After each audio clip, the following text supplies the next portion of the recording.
The Book of Joel explained. God's warning you can't ignore.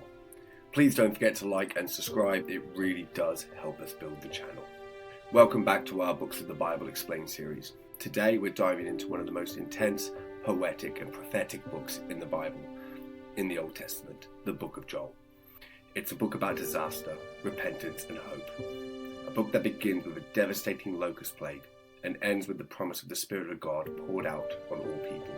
Let's explore Joel's powerful message then and now. The prophet Joel. Joel appears suddenly in scripture. No long biography, no backstory. He introduces himself simply as Joel, son of Pethuel. Joel 1:1. We don't know his occupation. We don't know his tribe, but we do know his message was given to Judah, likely around 835 to 796 BC, during a time when the people were spiritually asleep.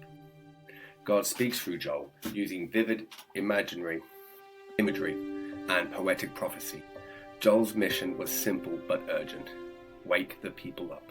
Call them back to God. Prepare them for the day of the Lord. The locust plague. Joel begins with a national disaster. Has anything like this ever happened in your days? Joel 1:2. A massive locust swarm has eaten everything. Joel describes 4 ways. What the cutting locust left, the swarming locust has eaten. The swarming locust left, the hopping locust has eaten. Joel 1:4. Homes destroyed, crops gone, food supply ruined. Even the temple offerings stopped because there was just nothing left to bring. Joel calls this a wake-up call. Wake up, you drunkards! Joel 1:5. Put on sackcloth and lament, O priests! Joel 1:13. Every group is challenged. People must mourn. Priests must lead. Elders must cry out to the Lord. Application for today, chapter 1.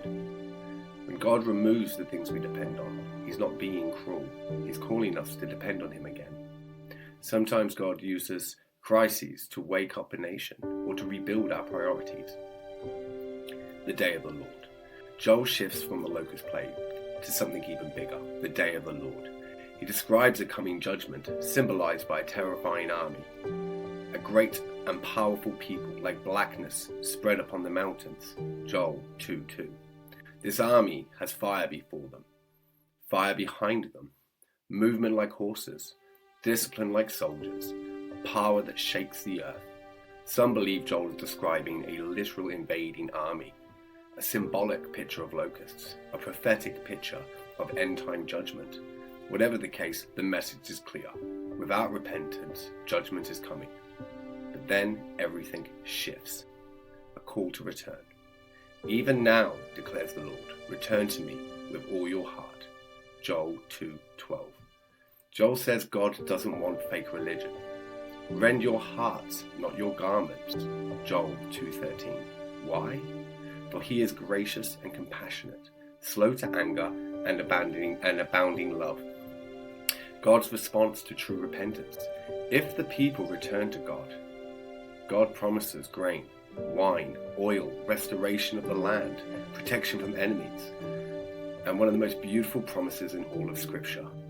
I will restore to you the years that the locust has eaten. Joel 2:25. Application for today. No matter how broken your past feels, no matter what the locust took, God is the God of restoration. He can restore time, relationships, purpose, peace, and joy if we turn to Him with all of our hearts. The promise of the Holy Spirit. When Joel gives us prophecy, so important that Peter quotes it on the day of the Pentecost. I will pour out my Spirit on all flesh. Joel 2:28. God says, sons and daughters will prophesy.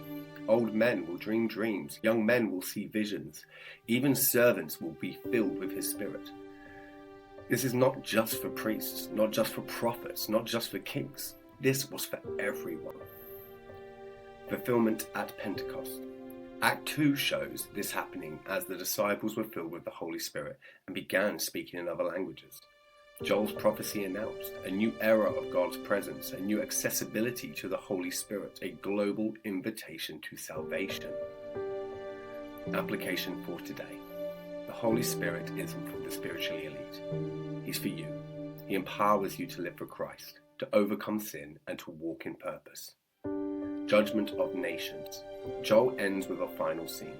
The nations gathered before God. I will gather all the nations and enter into judgment with them. Joel 3:2. Why judgment? They scattered God's people. They divided the land, they enslaved the innocents, and they mocked God's name. God calls the nations to prepare for battle. Beat your plowshares into swords. Joel 3:10. But then he speaks. The Lord will roar from Zion. Joel 3:16. And suddenly the whole tone changes.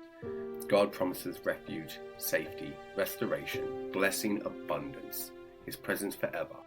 The mountains shall drip sweet wine, and a fountain shall come forth from the house of the Lord. Joel 3:18. Applications today. God sees injustice. He sees oppression, and He will judge evil.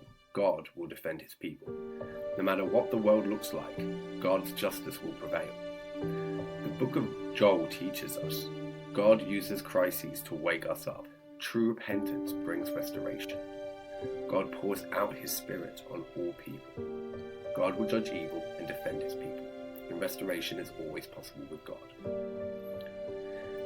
Thanks for watching this dive into the book of Joel. If it helps you understand the scripture, make sure to like the video, comment below, and subscribe. And remember, stay in the Word, and let the Word stay in you.